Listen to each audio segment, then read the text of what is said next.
tá colocando para fora, não vai ter mais. Eu quero o seu comentário. É só um órgão burocrático. O Marco gosta, inclusive, o Marco é um profundo defensor, por exemplo, da uberização da questão trabalhista, do fim da justiça trabalhista, de tudo que soa algum tipo de defesa do trabalhador. Bom, agora vamos então ao Lula, que é o tema inicial. O grande defensor. Não, o Lula, ele fala, por exemplo, numa nova legislação trabalhista, até porque quando o Lula diz que não queremos mais o que foi estabelecido lá atrás, em 1943, ele não está dizendo o seguinte, olha, vamos simplesmente revogar o que foi feito em 2017 e voltar àquilo que era antes. Não.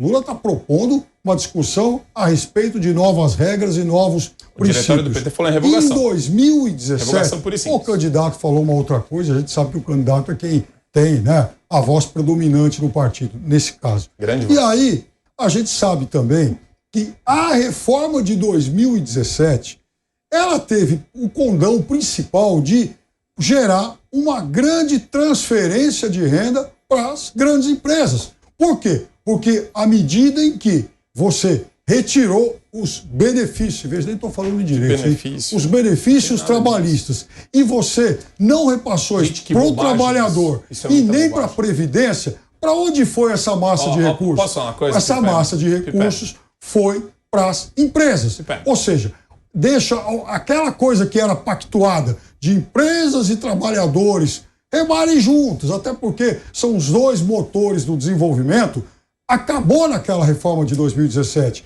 Ou seja, os trabalhadores passaram a ter a responsabilidade, a uberização, a precarização do trabalho acabou se tornando regra e as empresas acabaram, então, herdando essa massa de recursos que se tornava ou direitos trabalhistas ou repasse previdenciário. Marco Antônio, eu vou em cima do seu comentário ainda, eu vou refazer até uma pergunta para você explicar melhor, porque não ficou tão bem explicado assim. Se a reforma trabalhista não é boa, e se o Piperno está falando que deve ser revista agora, conforme disse o ex-presidente Lula, e você mesmo disse que, por você, acabaria com tudo, qual que seria a sua proposta, então, para o trabalhador que está te assistindo neste momento? Você tem que acabar com todos esses vínculos aí que a Justiça do Trabalho, né, criou de relação de dependência com Justiça do Trabalho. Vínculos empregatícios. Não, o vínculo empregatício tem que ser uma opção, é uma das opções. Agora, o problema é que a Justiça do Trabalho, ela revê. Então, eu firmo um contrato com o Maicon. O Maicon tá aí, né, apresentador. Aí vai lá, ele entra no seu trabalho. Eu sou empregador, ele é empregado.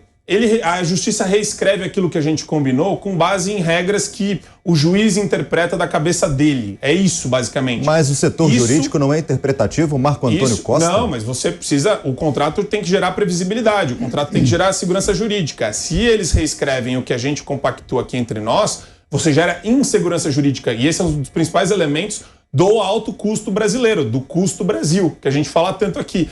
Por que tem pouco empreendedorismo ou não tem tanto como deveria, ou a produtividade é baixa no Brasil? São vários elementos que contribuem, né, para esses dados que a gente vê aí, para a nossa realidade. A CLT, engessada como ela era, sempre criou um panorama ruim.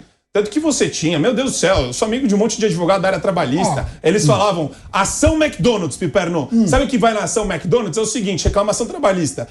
Dano moral, vamos colocar, hora extra, vamos colocar. E você sabe que não tinha? Você não tinha qualquer tipo de ônus se você perdesse a ação. Mas agora se a justiça dá brecha, então, Marco Antônio Costa, reduziu a judicialização por causa disso. Agora você tem o ônus, você tem que pagar se você, acima de um determinado valor, perder a ação, a reclamação trabalhista. Mas antes não tinha. Então existia um incentivo à judicialização. E tinha um monte de advogado oportunista que se aproveitava dessa situação. Fábio Piperno, mas a justiça dá essa brecha.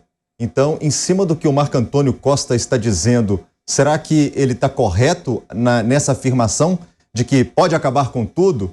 E eu vou até além. E se o Marco Antônio tiver algum funcionário que estiver assistindo ele, será que ele concorda com o que ele está falando nesse momento? Com certeza. Eu não sei, né? Eu não sei o que foi pactuado não entre existe eles. Essa briga, Maicon. Não existe a dinâmica de um contra o outro. É uma dinâmica colaborativa. Certo. A gente vive dos contratos. Esse negócio de querer opor um ao outro... colaborativa em forças muito desiguais. Isso aí me lembra uma célebre comparação que se faz no capitalismo americano. Você tem o padrão, por exemplo, GM de relação empresa e trabalhadores. Engraçado. E você tem também o padrão Walmart. O Walmart é um grupo importante, mas um grupo que historicamente ele concede poucos, digamos, benefícios, para usar um eufemismo, já que o Marco não gosta de direitos, né?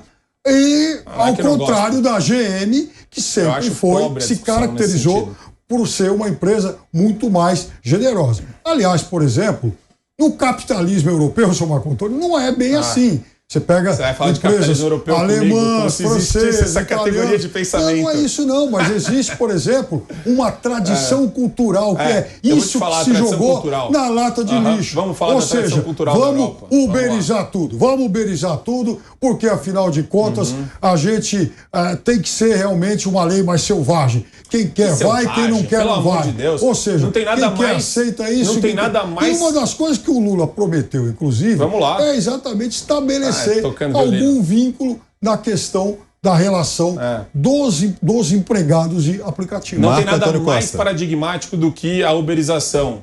E a gente vê isso daí em vários aplicativos, em vários serviços que são prestados. Isso gerou muita oportunidade de trabalho para muitos brasileiros. A gente está falando de centenas de milhares de brasileiros. Mas o Piperno, pessoal, ele acha que isso daí é ruim para a economia. Ele é contra o aplicativo. Pode ser aperfeiçoado. Ele é contra a tecnologia. Sou muito a favor. Ele quer entrar no meio do contrato entre o motorista do Uber e a empresa. Ele gosta de entrar no meio do contrato. Ele quer ser o político que vai determinar como que você tem que contratar os seus colaboradores. Você está faturando muito. Você vai pagar uma fraçãozinha do que você está faturando. Que o Estado ainda regule isso e receba por isso. Para essa pessoa que trabalha com você. Você acha que o Estado é eficiente nisso? Ele não é.